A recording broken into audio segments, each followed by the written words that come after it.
Welcome to the All Guts So Gory podcast. Justin, Charlie, for this week's cold open, I did not prep you guys, but I want a yes or no answer to this one question. Is Art the Clown in the Horror Hall of Fame? God damn, you can't yes come or in no? like that. Yes or no? Not first ballot. That's too many words. Yes or no? Yes. Yes? And? Yes. Yes? Okay. Well, we'll discuss it next. There might be a little bit of debate. On the All Guts So Gory podcast, we present Terrifier. What if that guy did this to your car? What guy? The clown? You really think someone slashed my tires? Well, he knows this is your car. He saw us getting into it earlier. Hey, handsome! Cut it out. My friend wants your number. Kill you. What is it, Tara? Dawn and I are sort of stranded. She has a flat tire and no spare, and I was kind of hoping you could pick us up.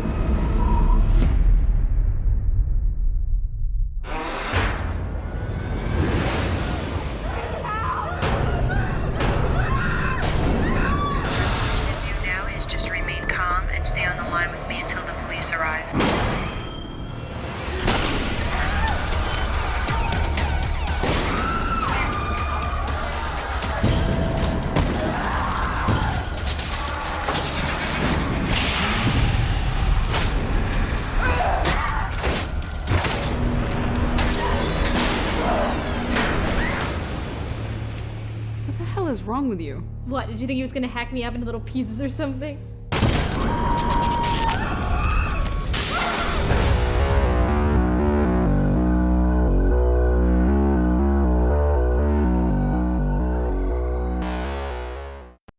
The mad and macabre.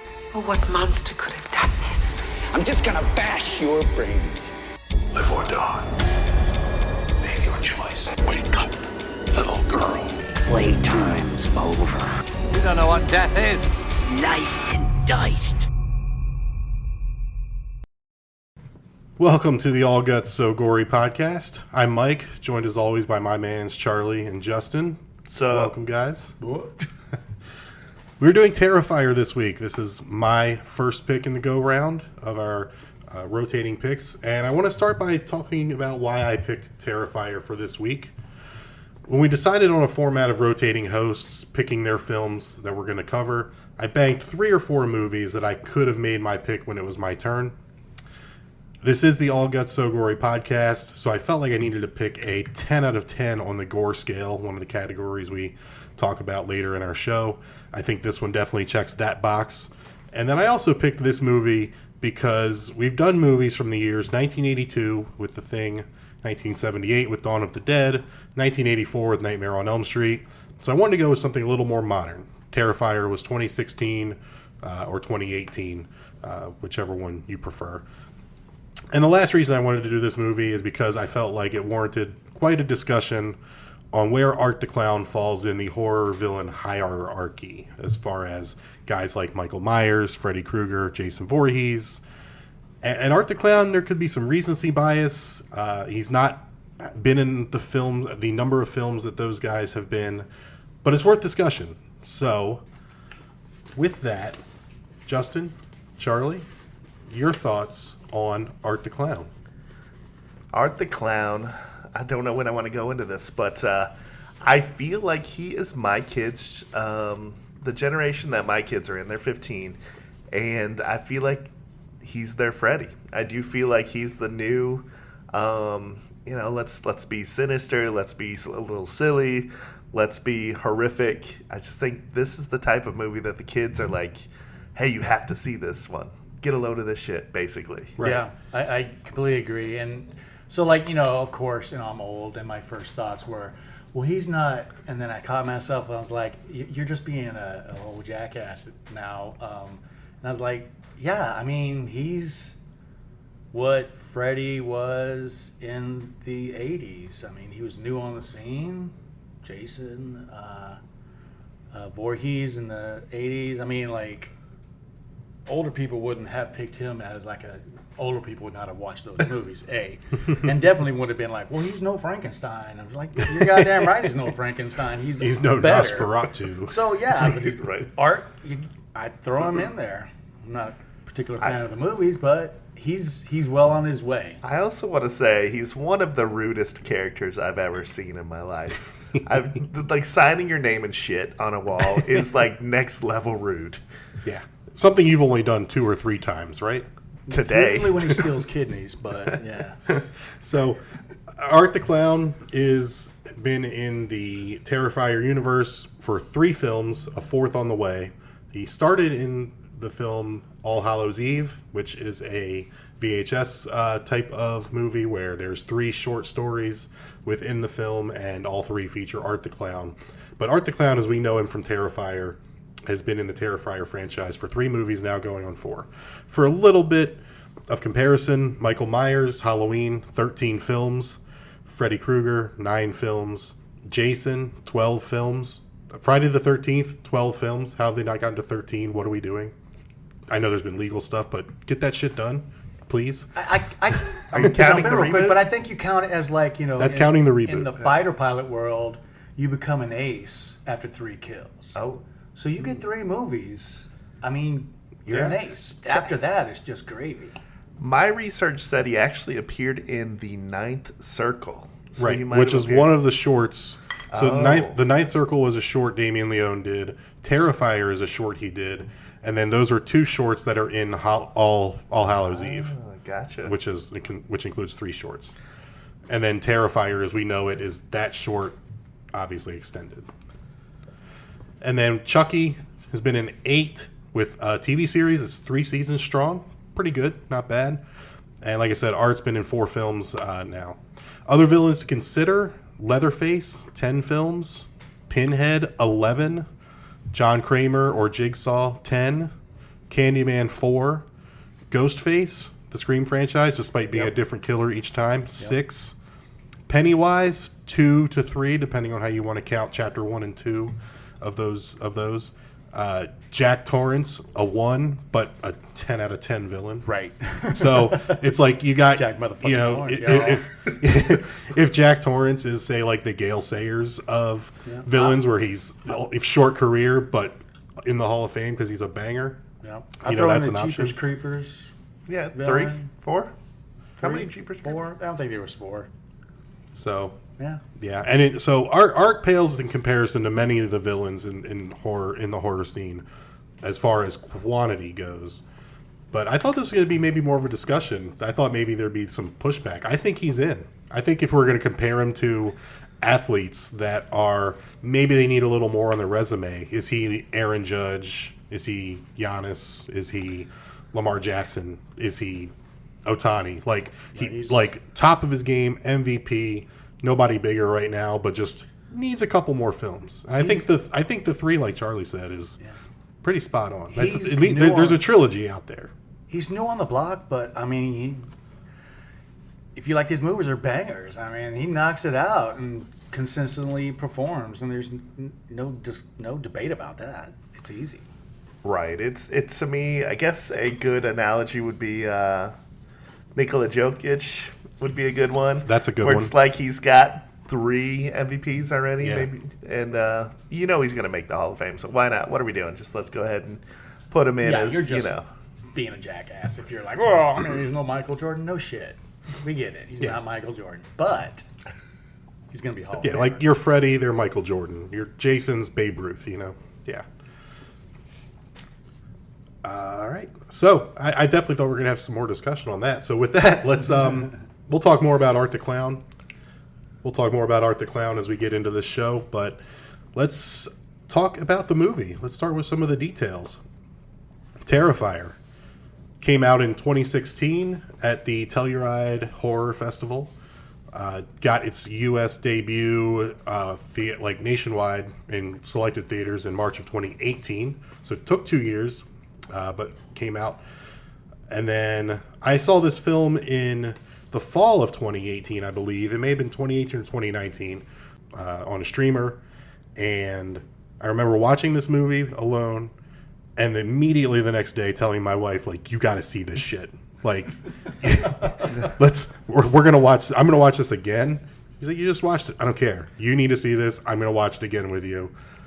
And I just wanted to watch her face as a woman when the kill in this movie came up. Right. And she did the same thing I did the first time I saw it, despite not having woman parts. Like, squeamish.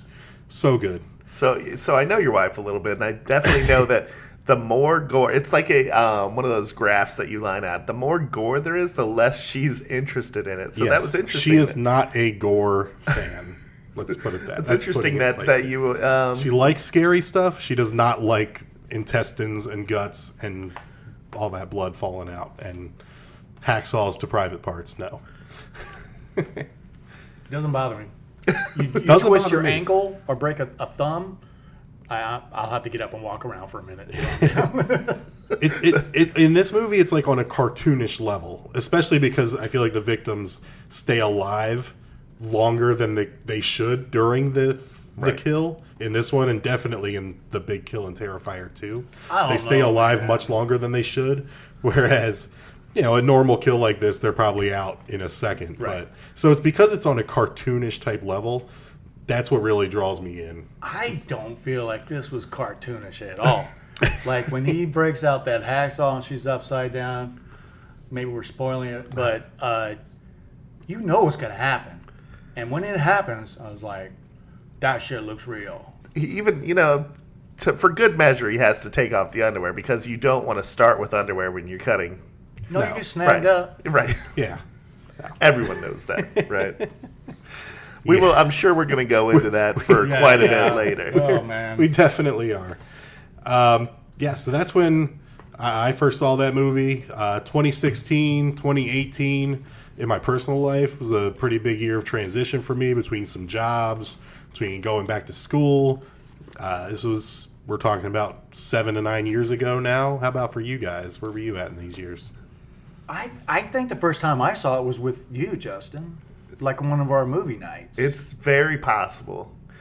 I know that I had seen Art's face show up on streamers for a long time. Maybe it was the All Hallows Eve thumbnail or whatever. So I had kind of put it off. I'm like, oh, are there still more of this clown guy going around? So it took me a while to get into it, but eventually word of mouth got high enough where we decided to do it. And it's really not my genre. I'm not, I mean, it's an entertaining movie, and these kind of movies are entertaining, but, I don't know. I just like more action maybe in my horror films, but, There is a lull in this a little while. bit. We'll talk about it when we go scene by scene. There's parts where, like, they're not trying to get away, they're just trying to hide, but they're hiding for like 15 minutes. It feels like, at least it feels like anyway. They might still be hiding right now. Or I'm just like, can we just get to the next kill? Let's go. Let's right. Let's cut someone else up. Come on. Little low on the body count, in my opinion. But so yeah, I'd probably say 2021. I think the second one was coming out maybe by the time I got around to watching the first one. I was that may have been why you were like, hey, we need to watch this because the second one. Right. That sounds like something I'd do. Yeah, it sounds like it. Yeah. So then we get the tagline for this movie is "You never forget your first kill." I'm not sure how that really fits. I have problems with that. There's a lot of things in this movie that don't really fit, but that doesn't really. It sounds very generic. It sounded like I don't know. They didn't have ChatGPT 10 years ago, but they just asked Google, like, give me a tagline for a horror movie, and they spit out, "You never forget your first kill." So I wonder if that's from the perspective of Victoria. I don't know whose first kill this was, because it's obviously probably not Art's first kill. Yeah. And in the opening sequence of this movie, and, we're going to spoil some of it, we see, you get the TV screen with Victoria, with her mangled face, being interviewed by Monica, and Art the Clown kicks the TV. They're talking about the Miles County Massacre. Art the Clown kicks the TV and blows it up with his big shoe. And then he starts gathering his tools. And then we get to the title card after Victoria then kills Monica in in her dressing room. Then we get the title card, and then we cut to our main characters in this movie. And we find out that it doesn't say, but later in the movie, we find out that that interview was taking place 1 year later.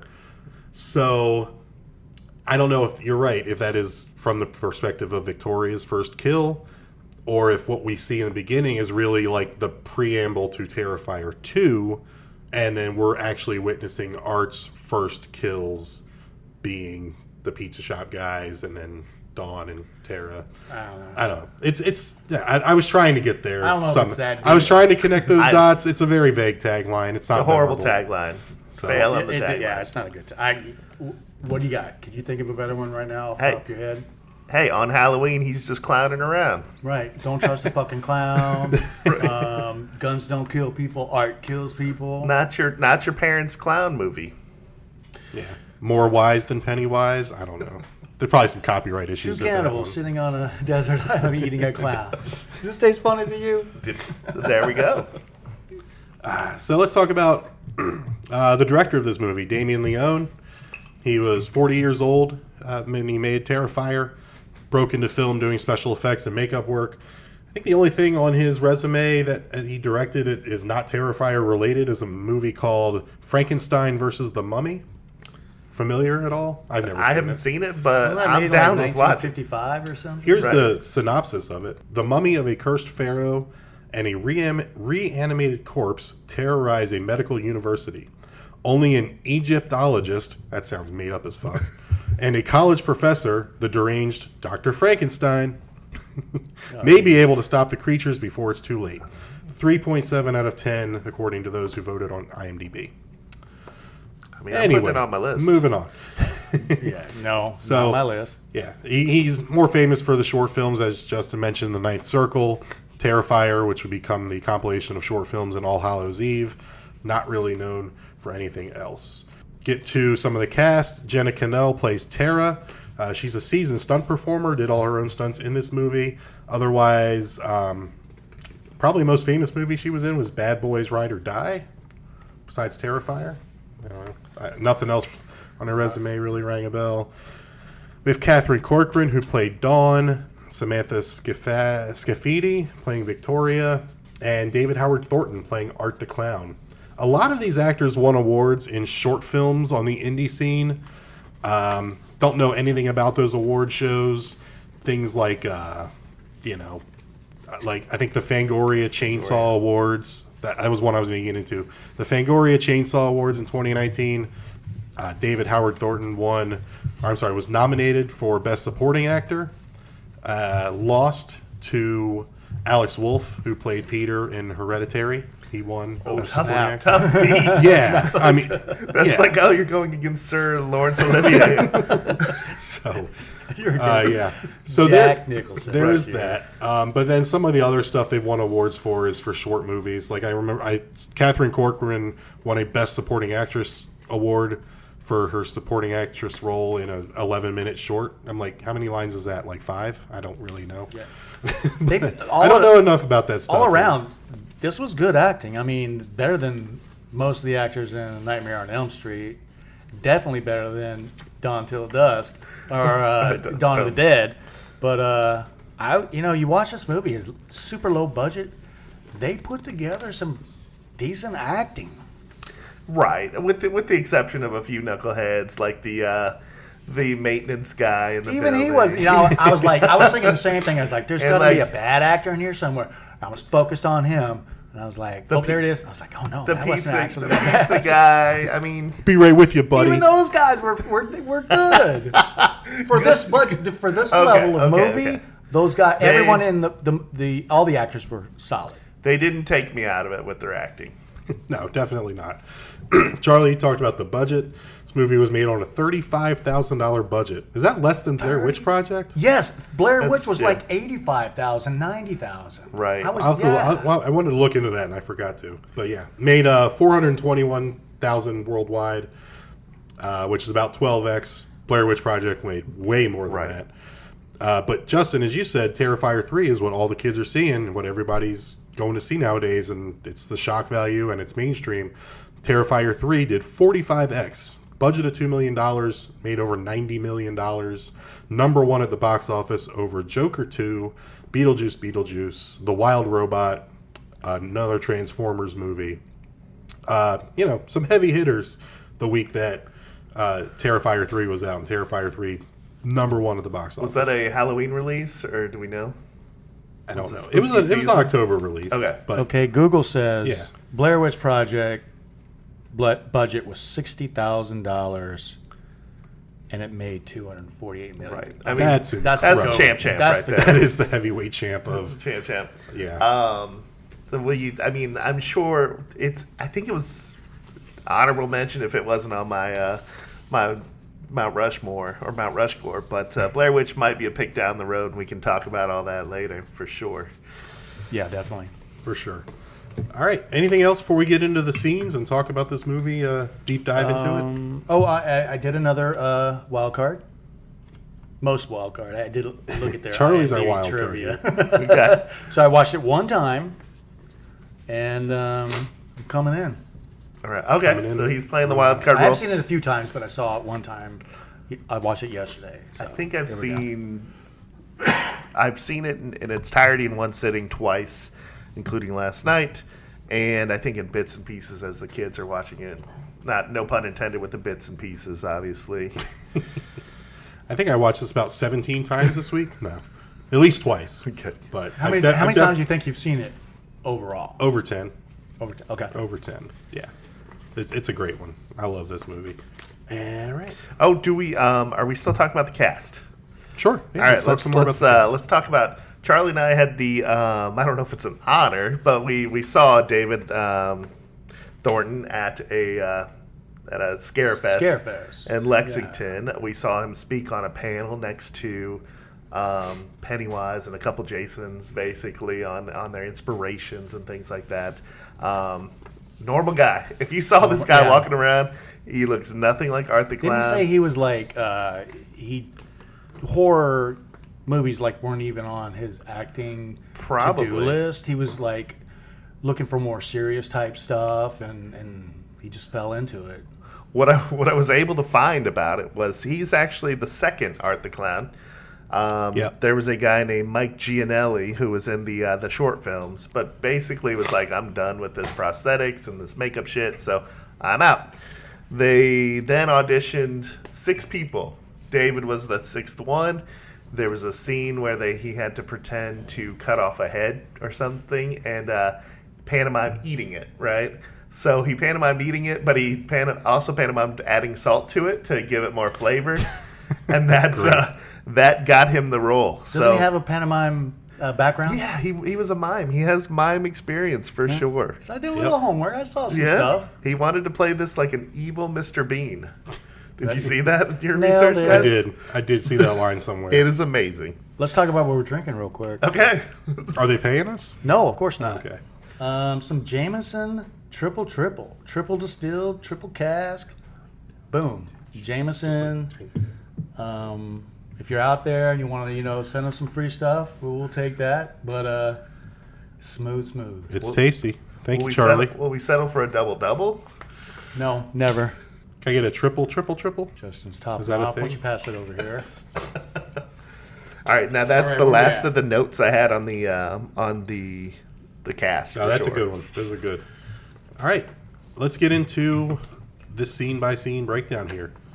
This movie starts with the interview between Monica and Victoria. Victoria's face mangled. We'll find out why later on in this movie. That was good effects. That was good makeup. Yeah. Not bad. Really good. Believable. makeup. Yeah, Yeah, it was right, good. right off the bat, it's like, ooh, cringe. All right. And then we get to see Art kicking the TV. And then I really enjoy the opening sequence with the opening credits. He is making weapons like the opening to Nightmare on Elm Street, where Freddy is building his glove. We see Art packing his trash bag full of goodies. He is making a cat o' nine tails out of little surgeon blades and scissors and all kinds of sharp little objects. And victim's hair, it said. And victim's hair. It looked like rope, but it's victim's hair, apparently. So, yeah, I mean, just making his stuff by hand and getting all his weapons together. Great stuff. I love little stuff like that. Quick thought on the interview, which was pretty effective.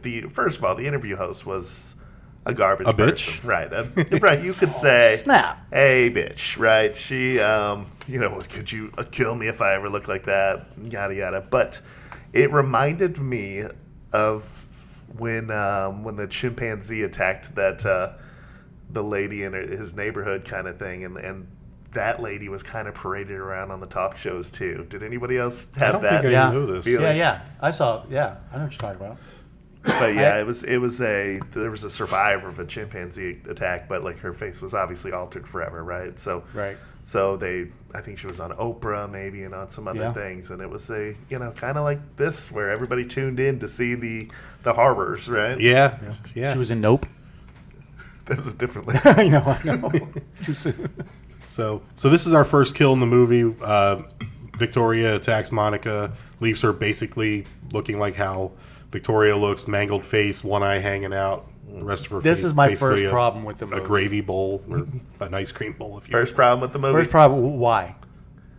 Well, why not? It makes no sense. It doesn't until you watch the later ones, right? So then you learn that Victoria is all evil from after the effects of this whole The encounter ordeal. with Art the Like he Clown. gave her some evil when he mutilated her face. I don't know. They became a couple, if you will. Yeah. Have you seen the other two? No, We watched two part of together. it, but that was remember I was Yeah. like the chemo Yeah. stuff, and I wasn't Yeah. all great. So I remember, leave. yeah. Yeah, there was. It probably It's also 30 minutes too long, but the second one Yeah. is probably 45 minutes too long. The first one was right, Perfect. right amount of time. Maybe 10 minutes Perfect too long. amount of Could have time. been a 72-minute Yeah. movie, but so after the first kill, we meet our protagonists, Tara and Dawn. They're coming back from a bar on Halloween night. They're drunk. Tara's last name is not Fire. Missed opportunity? Two on the nose if it was. I don't know. Terrifier. Ah, Yeah. That would have been Damn. perfect. Right? that would have been. But like perfect. with like a F-E-Y-E-R kind of thing. You don't right, want so you had to think right. about it a little bit. Right. They get to the pizza joint, and stop me if you've heard this one in horror movies before. Tara's phone dies. She can't use her cell phone the rest of the movie. I mean, really good plot device. Never They have before to seen do it. Inventive.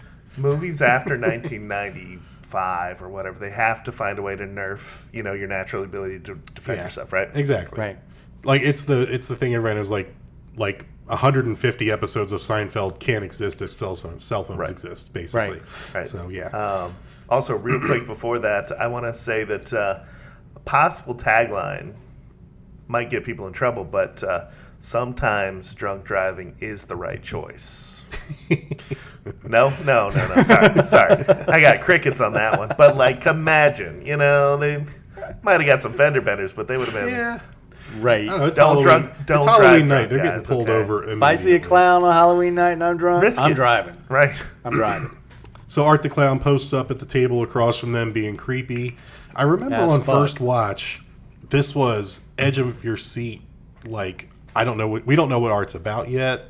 We don't know if he's fast. We don't know if he talks. We don't know if he's got weapons hidden. We see him with his sack of goodies. He's just staring. He's staring. He's staring. Dawn gets up, is talking to him, trying to take a selfie with him, playing with his hat, and he just is frozen stiff. And it's like, you don't know what he's about, and you're just waiting. You're just fucking Waiting, and it's like... fucking with the bad guy, oh, and you don't even know what's about to happen. There's Classic no mistake. better bet than Dawn is going to die in this movie at that point, based on her actions. Oh, for sure. With Art. That is. The would have been amazing if she'd have been the one that survived. That had broken all the rules Right. of horror movies. But- And that bag, it was just a black trash bag. It was just a contractor It's bag, probably. full of sharp objects. That shit would be poking out. Like, I can't get a plastic cup from McDonald's not to poke out of a trash bag. Right. And he's got, like, That is- axes. That is one of my nitpicks. Maybe it's triple bagged. If you got a cereal box in your garbage and you pull the bag out, that corner is ripping the trash All the way bag. through. Right. And he's And probably got- going to scratch you on the leg. Yeah, he's got blades in there and just slinging it That's what I'm around saying. over his shoulder. Probably a contractor bag. I don't know if anybody's bought those, but they're a little thicker. That's just a Several real- millimeters thicker, if you will. I've had bags of leaves rip. I'm like, come on, God. My eye. Yeah, so we get the whole pizza joint scene. Pizza place manager, most New York guy. This pizza place was in Long Island. Be with you in a minute, Long buddy. Island. Be right with you, buddy. Yeah. Yeah. Hey, Oh, Hey, let's talk about why Art was thrown out of the pizza joint real quick. Yeah. So Never Yeah. says. So we fuck was he see doing? Art goes to the bathroom, and then the manager comes and throws him out. Later, we find out that he has spread his feces all over the bathroom, including writing his name in feces on this wall of the bathroom or the wall of the stall. I mean, that alone will get you on right. a villain list. Right. Yeah. Later, that brings us to our next kill, where not Horatio Sands is cleaning it up. He comes out of the bathroom, sees his boss's head, like looking like a jack-o'-lantern on the counter with the eyes and the mouth with candles in them, or at least with fire in them. And then Art comes Little up. CG, actually. I read It that. was. There was a little Yeah. CG. Yeah, that head was CGI, which is weird. You think, the stuff's That a was lot of the this half stuff's the budget right there. Probably. At least. So then we get Art popping up. Maybe they got it on spec. Our next kill is, we don't see the pizza shop boss get killed, but the next one we see is not Horatio Sands. I don't know who this guy's name is, but reaches for the phone. Art uses a cleaver, chops the fingers off. His hand comes up, no fingers. Then he gets stabbed right in the face. Later, he's stabbed repeatedly.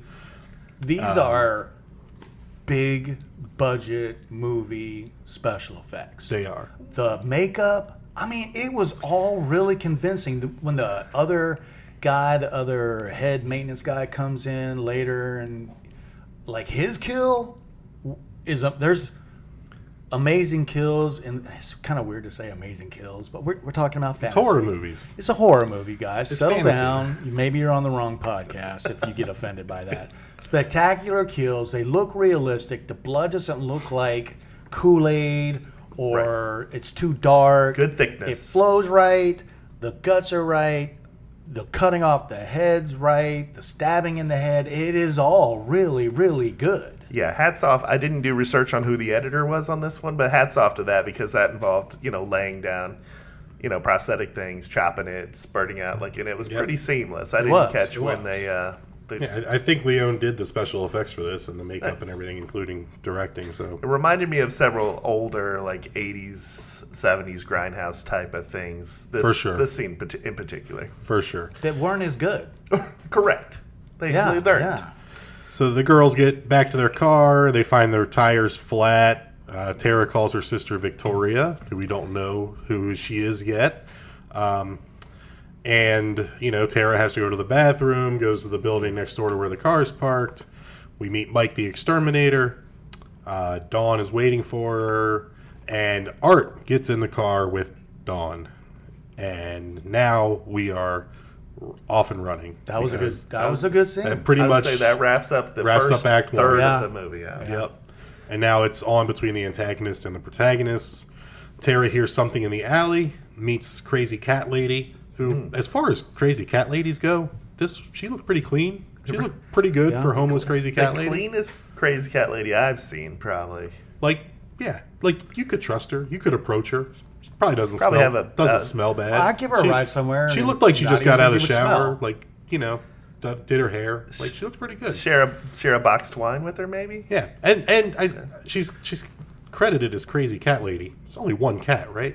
Right. I don't even remember seeing a goddamn cat in the whole movie. They showed one cat. I see a like, crazy You heard lady a cat, with a a crazy baby yowling. doll. Right. That Crazy baby doll lady would have been more accurate. we'll get to her later, but there was a touching scene with her a little later in the movie. Yeah. And then, boom, there's Art. He's hunting Tara for what feels like about 20 minutes. It was a pretty long time, it felt like. And then Tara's hiding behind a car, looking for Art, seeing, where's he at? Where can I get out of here? Distracts him a little bit. And then all of a sudden, he is just sidled up beside her and is stabbing her in the ankle and stabbing her in the calf repeatedly. Joyfully. Joyfully. Just I was Big, there. huge smile. It was painful. It looked real. I Right. can't Sidled right up to her and just... say it enough. started stabbing. No, it's that was pretty sinister. I mean, we've all seen the Achilles cut scenes and stuff like that. But this was pretty good. It was multiple stab wounds into the lower ankle. She's still able to get away, but not for long. She ends up getting back into the building. We see Mike the Exterminator doing his job, but he's wearing earbuds. She's trying to call him for help. He doesn't hear her. Art catches up to her, comes up behind her. Big needle little dose of a sedative in the neck to knock her out. And then I love his little mime of he uses the needle like a magician's wand, like ta-da, after he does it. It's great. I love that little pantomime. So Tara's sedated. Cut to Tara wakes up, bound to a chair. She's looking at a makeshift curtain in this warehouse building, in this alley where they're at, and we don't know what is behind the curtain. Yeah, you have one We of my find favorite scenes in the movie, but not the scene. That's not my favorite. But the scene where he's toying with her, like he's going to hit her with the hammer. Yes, and he hatchet toys with her thing. for a few minutes. Yep. It was kind of While in a you're weird waiting way for the funny, big reveal. It was believable. You know, I mean, for was all the having problems fun I with had it. with this movie, that's not one of them. Yeah. So he's toying with her, and then the next kill, Art reveals the curtain, pulls back the curtain. It's Dawn, hung upside down, naked, well, wearing panties, but yeah, hanging upside down. Thoughts? First, let's get a little technical with this. They did not have access to any kind of formal rig that would hold her upside down, so they used a BDSM tool that you would have in your house to You hang think her those there. folks Right. know what they're talking about and what they're They got this at a sex store, apparently. Nice. Okay, that was the other half of the budget. They had a small budget. Right. Yeah. So it was also apparently close to 0 degrees when they filmed What? this. Yeah, in the warehouse or You wherever could put it was. a space heater up. They hung her upside down for only 42 seconds at a time, and then they quickly would change it around and warm her up, I guess. Right. Yeah, damn. And then I think some of the scenes actually were shot. Some of the close-ups of this kill were actually her on a table, Right, like- but with a close-up so that you couldn't see the table, but that way she's laying down and not hanging upside down. But you I still don't- get the same effect. I don't think anybody would have noticed the table. I'm just gonna go ahead Yeah. and throw that out there. So Art takes the hacksaw and saws Dawn in half, taint first, all the way to the skull. Oh. And that is a sentence I just said out loud. This is another where I was like, sometimes you can't turn off that technical part of your brain. You're like, I don't know if the hacksaw is the right tool here.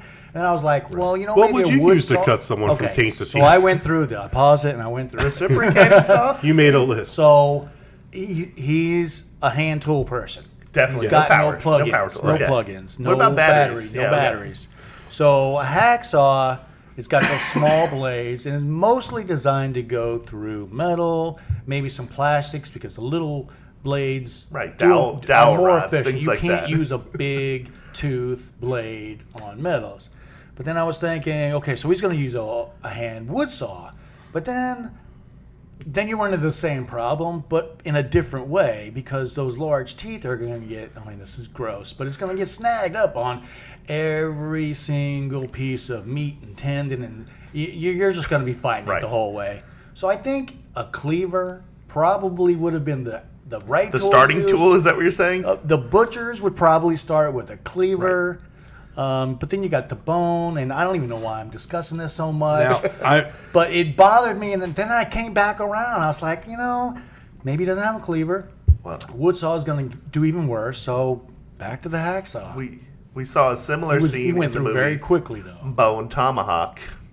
Similar scene, taint first, kind of cutting somebody in half. But they used like a tomahawk, right? Yeah, to at least cleaverish break the type major thing. things, right? Yeah. The time in which he cuts through it is impossible. We're going to go ahead and say that. There's no way with a hacksaw you can get through the pelvic bone, the rib cage, all that stuff. He would have had to take breaks and hydrate. Right. Well, when he somewhere in gets there. past the pelvic bone, he gets through the guts really fast. Oh, yeah. Once the guts are exposed, it's... And then you can tell he's struggling with the sternum because that's when he gets a big smile on his face because he has to work a lot harder and he's It's true. He's not talking laughing. about He's laughing, but he's not. So, you can't like- hear him because he's miming. But And let's be he honest. gets a lot more happy as he's trying to get through the sternum. There is some technical stuff we have to talk about. So we're assuming, since we didn't see it to one side or the other, that the spinal column was cut directly down the middle as well and split symmetrically. So Right. I think it would have fallen apart. I think he had to go one side or the other. like ribs off the grill? Kind Yeah. Of? Okay. Yeah. Now, I will just give you a little background on me. Oh, no. No, Confession No, time? no, it's not bad. I grew up. I'll be I grew right up in the back, guys. country. I grew up in a hunting family. My family and friends were deer hunters, and when you kill a deer, you hang it up by the hind legs, you skin it, and you use a hacksaw similar to this one to get through the bone, to cut off to quarter it, and then you use a smaller knife to cut the tenderloins off. Yeah. So we never cut a deer like all the way down the spine and split it in half, but to cut through the bone to get the front ham off and to get those two off, or to get the head off. Like a hacksaw, just like he's using, is what you use. But how long does this take you? I Longer mean, than that. they didn't want this 10 movie. minutes? No, you can cut through bone pretty easily. It's not like butter, but I mean, less than from the time, if you're cutting through a bone, you're through it in under a minute. I think it would have. Thinking about the scene, I think it would have fit in perfectly. But like I said, if he had started cutting, and then he's cutting, it's making noise, he's doing his smile with his creepy, gooey teeth, and then you cut over to her, and you make the scene uncomfortably too long. Right. And you see her face for like 20, 25 she seconds. Can't look away. Then you come back to him cutting and like taking a break and then getting back to it, and then switch back to her and then get back to when he's cutting into the head part. And I think that would, it seems like it would fit. that's where he got tired. He stopped it right about the nose. He didn't go all the way through the skull. The skull starts to get a little hard again. So Charlie is on record of wanting to see more of her cutting. Dragging it out would have just added that extra uncomfortability. Like when you're in an uncomfortable situation or a scene, you're like, okay, and then they end it at the right time, because I think it's a universal thing. But a more effective scene would have been to make it longer, so you're like, when is this ever going to end? Yeah. I think if you were cutting through each bone of the vertebrae, every rib cage, like through the sternum, that's going to take a while. But just to cut through one bone, like if you're cutting off a leg, like that doesn't take long. Right. I do with think the right tool. It would have been a chance for David to do some more face acting and stuff like that, which he's got that background. Yeah, definitely. All right, there's now we're done with guts. that. There's blood. We see the intestines. Now that we've made this spill uncomfortably out. too long to listen to. So we see the intestines spill out. Again, guts, blood, gore, just amazing. Just 10 out of 10 kill, all-time kill in movie history, in my opinion. Right. Maybe not all time, but this movie, definitely, and it pegs the gore meter out of the gate. As far as memorable kills in a anatomical, just a hacksaw, I would say this is top 10 memorable for sure. Yeah.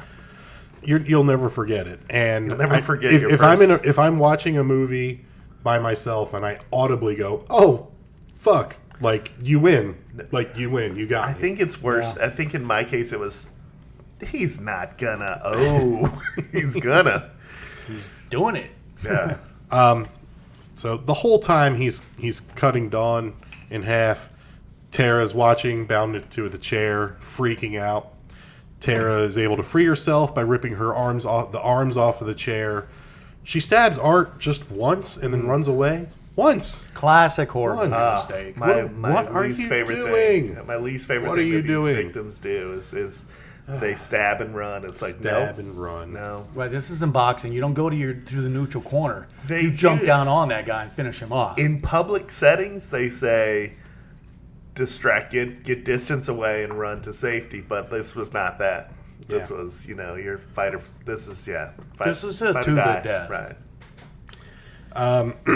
So Tara later catches up with Art, a few whacks with a 2x4 or a 2x6 or whatever she's got in her hand.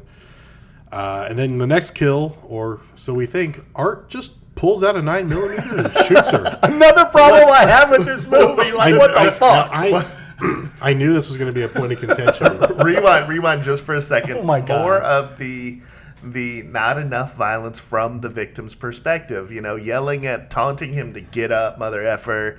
Let's hit you. Motherfucker. Oh, is that what she said? Hitting him with the board, waiting for no. You've got the board. Do your damage. This isn't the WWE. Right. You're not trying to score villain points or hero points.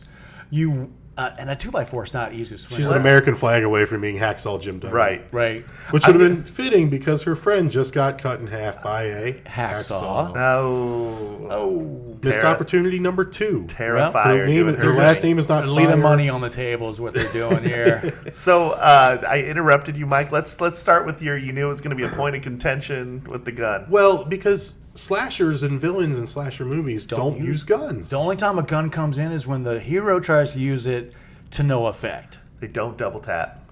But I didn't hate it in a weird way. I didn't hate it. Same. I hate it. I liked it, but I hate it at the same time. I think I might have laughed out loud when he pulled out the, hey, you didn't see this coming shit. It was another oh shit moment. Because it breaks the slasher rule. Right. It's a different kind of killer, right? Right. It was like, wait, what? When it happens, because it's like you definitely are not expecting it. He has and you don't see it. When I rewatch this, you don't see the gun getting put into the bag. Yeah, it's in his shoe or something, right?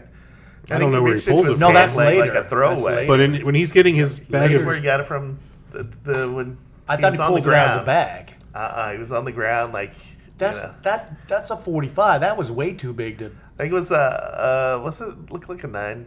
But like I mean, it was a. I just said 9mm semi-automatic. Yeah, it was like it was a pistol, a handgun, not a revolver. That's all I know. Right.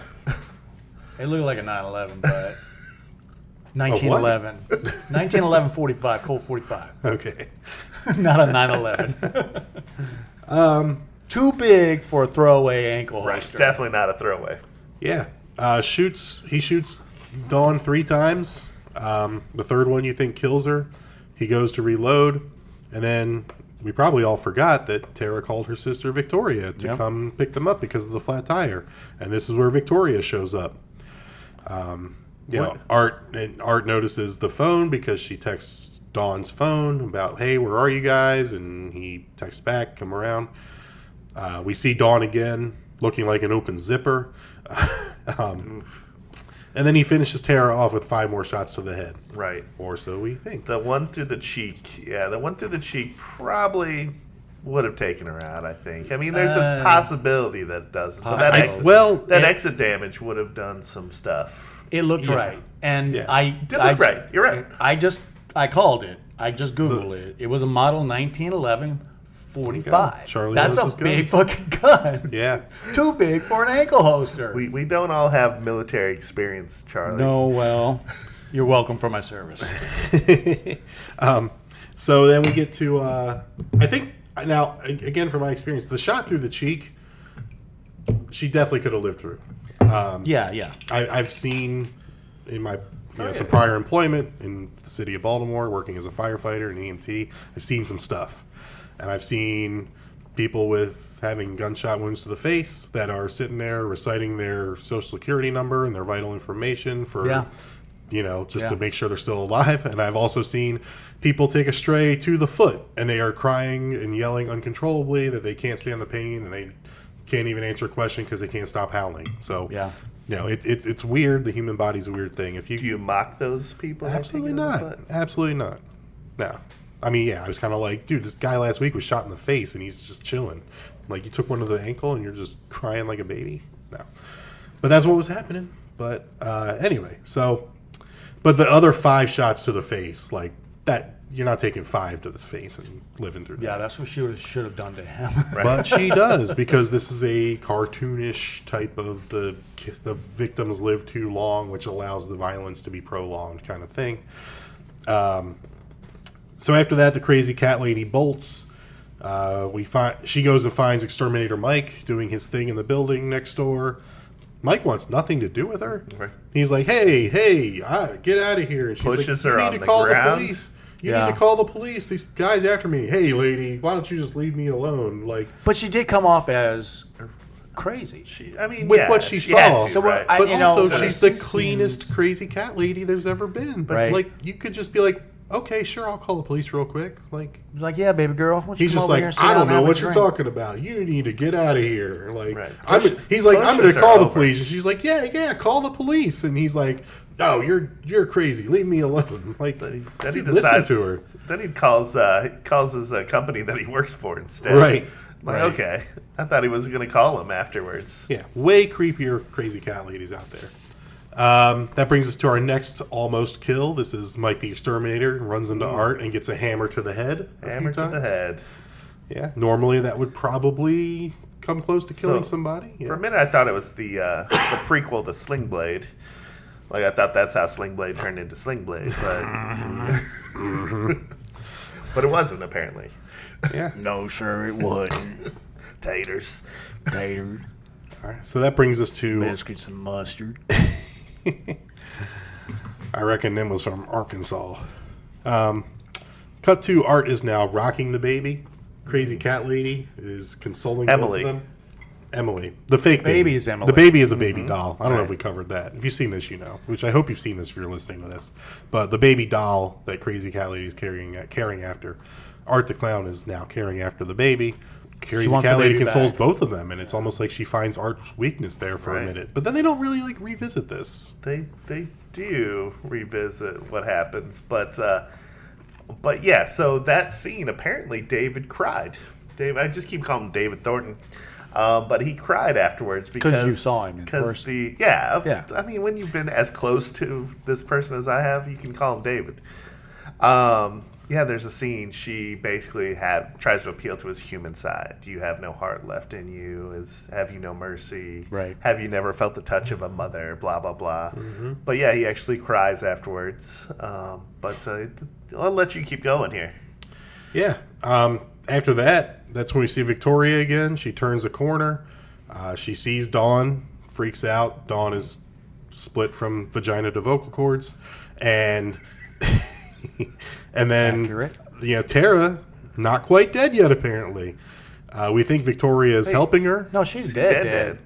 No. I think she was just crying over her. I think she dead. Yeah, she was in the chair well, with the Christmas lights. No, that's after this. That's after this. Did you watch an extended version? Wait, keep going. So we think Victoria is going to help Tara. She sees someone down on the floor across the room. And we think she's going to help Tara. Right. And it's, not Tara. Because while she's helping this person that's laying down on the ground, she wakes up. Or she then hears Tara's voice from across the room. And Tara's laying down and says, whatever. And then that she was realizes a crazy cat lady. I think that was... Right. That was Crazy Cat Lady that had her breast skin and her scalp removed. Well, Art was wearing that. That was who you thought was Tara. Right. That's when Art wakes up wearing that. And so Victoria... That's who she's rubbing, though. That's who she's like... She's rubbing Art the Clown. Yeah. But she thinks it's Tara because she sees the dark hair. Tara. Yeah. But Tara dead by then, I think. No, because Tara's across the room, and that's when she looks over because Tara says something. No, that's Crazy Cat Lady that is across the room. Boobies. She says, Emily, help me to the sister. Okay. I definitely thought that was Tara, and then that was Art that was... Okay, you're right. They both had dark hair, and they were both covered in blood. Something every time and you it watch did kind of look like Tara. You're 100% right. Okay, my bad. I definitely thought that was Tara. If you look closely at the viscera that is her chest, though, you'll put the... Like, whoa, what's going on here? Yeah, so then he's... we see Art is stripped down naked, wearing the torso. Oof. He's doing a Buffalo Bill kind of thing, it looks like, as he's coming after Victoria. That brings us to our next kill, which is Mike's buddy shows up. He does not last long. He shows up in the truck, comes in, hey, where are you? And then gets a screwdriver through the top of the head. I think it's a screwdriver. Something long and narrow like knife that. Screwdriver, and then the knife. And the machete to cut his head off. That was a close runner-up. Yeah. The visceral part of it is that the machete doesn't cut all the way through, and he has to actually put his arm around and do a little wrench to get he's like wrench the head off. He's sawing out him. So good. But it's just a little extra cherry on top. Like as there's heads getting cut off, and then there's like, I'm going to cut it 95% and then just wrench it off with my arms. I feel like this one was shot out of sequence because... He's back in costume. He's back in the art costume. He's back as Art. He's no longer Artina. And he's, just Tara? regular Art. No, Crazy Cat Lady. I'm calling his, Artina. Or, Ardette. I like it. Okay. Yeah, very visceral the way he does that, and then lays the head down, has to step on it to pull the screwdriver or pull the blade out or whatever. And it's effective that he's just like looking around, and then boom to the top of the head, and Art's on something right behind him. I mean, like a double jump scare, kind of. Yeah. And then just kicks his head down the alley with like a soccer ball. Right. Right. I don't know what it sounds like to kick a head. I've heard a bunch of different versions in a bunch of different movies. That one was good. This one was effective. Had a good weight to it. According to A good thunk crack. according to Jerry Maguire, the human head weighs 8 pounds. So that's an accurate kick of an 8-pound head. I mean, I don't want to kick an 8-pound bowling ball. It's probably going to hurt. Right. Not if you got those big clown shoes, though. Just wrap it in salami, and then we'll workshop it. Yeah. Workshop. So then Victoria's sneaking around. Art tries to suffocate Victoria with the plastic. She gets away, drives a spike through his foot, and he's kind of trapped. And you get a beautiful middle finger from Art. Right. Just like, fuck you. Ad-libbed. Ad-lib, yeah. Stayed in the film. That was perfect. Yep. I do like the look on his face when he realizes that Victoria broke free. Like that idea had never occurred to him in his life, that you could just tear the plastic and rip it. He looked so funny on that one. Yeah. Then we get Art with the cat o' nine tails that he was making in the beginning. Finally makes an entrance in this movie. The Chekhov's gun, if you will.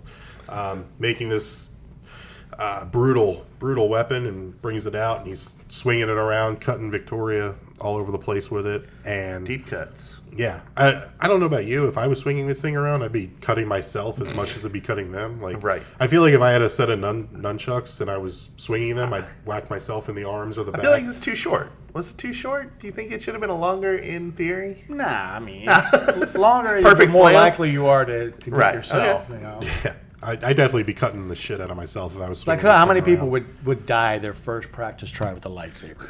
Oh, everybody. Everybody. So then after that, apparently Mike the Exterminator isn't dead. Yay. Mike the Exterminator saves the day temporarily. Hits him with a bug canister. Whacks Art with the bug killer canister. He calls the cops with his great another New York accent. He's armed. He's a total fucking maniac. That should have Love been it. in your cold open. This fucking guy. Once again, just keep smashing his head with that thing. Right. I don't- Lay One whack, into and then him. that's not going to do it. And then the next kill for his troubles, Mike the Exterminator gets his head squashed by Art's big clown shoes. Splatter, splatter. Yeah, Right. love it. Another splatter kill. Victoria almost makes it outside, and then that's when Art drives the Exterminator's truck through the front door and hits her. She did not see that coming, Yeah. apparently.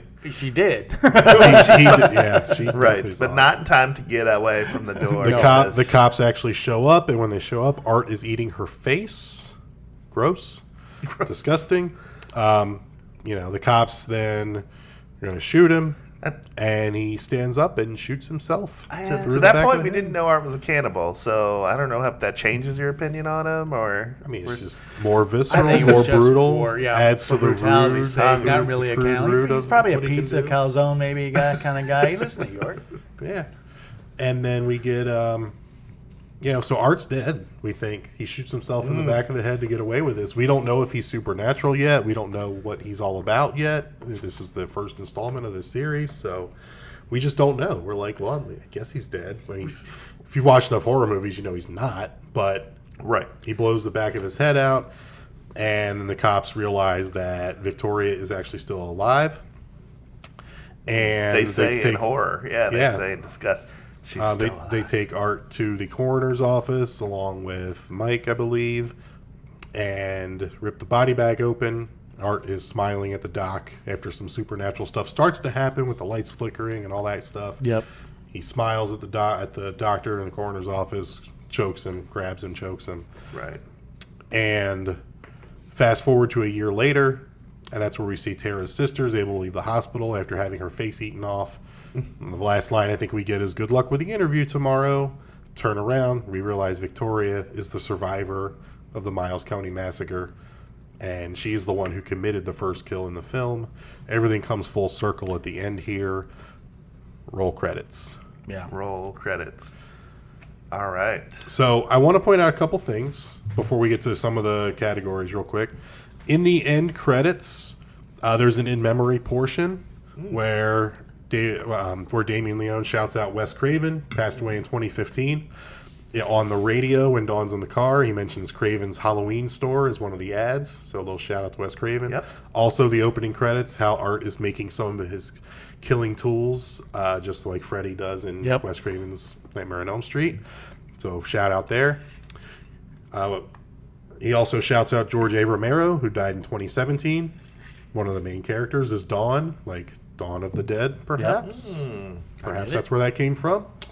And shouts out Toby Hooper, who died in 2017, who did famously Texas Chainsaw Massacre and Leatherface. And one of the kills is where Art wears the crazy cat lady's hair and torso, just like Leatherface wears the skin of his victims. So shout out there on that one. So, yeah. It's a fan. Definitely. Yeah. Should we get into the categories, or is Apollo ready to come in and give her 2 cents? As we've done in the past, we've checked in with some 15-year-olds on their thoughts of this movie. This movie was released in 2018, right? So 2016 and 2018. Right in their wheelhouse here. So with us today is my daughter, Apollo. We're going to start off with, do we like the movie? I mean, the first one I really liked. It starts getting more and more into the campier region in the later films. So overall, I do like the films. I think they are pretty good. I know the answer to this, but have you recommended it to buddies, friends, forced them to watch this? Unfortunately, yes. Unfortunately? Not You're everyone's not doing ready your for due this. diligence if you're not recommending it to your friends. Not everybody likes it, I will say that. It is not everyone's cup of tea. You're right. Right, you know why they have sidewalks? Because not everybody's made for the street. That's true. The ones who I've shown, made watch it, did like it, though. That's But when I good. recommended it to them and didn't watch it with them, I don't think they liked it. I think there's something about watching these things with other people where it gives, like, if one person chuckles, it gives you permission to chuckle at some stuff. When you're watching it by yourself, this is a type of movie that's kind of out there, right? So you don't know if you're supposed to relish in this or not. Thoughts on, at the beginning of the podcast, Charlie and I, and even Mike, mentioned that this may be your generation's Freddy Krueger. How do we feel about that? Just as far as, most popular villain character horrors. And if it isn't, what's your equivalent? Yeah. So, I've never seen Nightmare on Elm Street, unfortunately, but I can say that I feel like a lot of people in my generation know at least of Art the Clown, but I wouldn't say he's the equivalent to Freddy Krueger. I'd say that goes to the 2017 Pennywise. Okay. Because people know him much more than Art.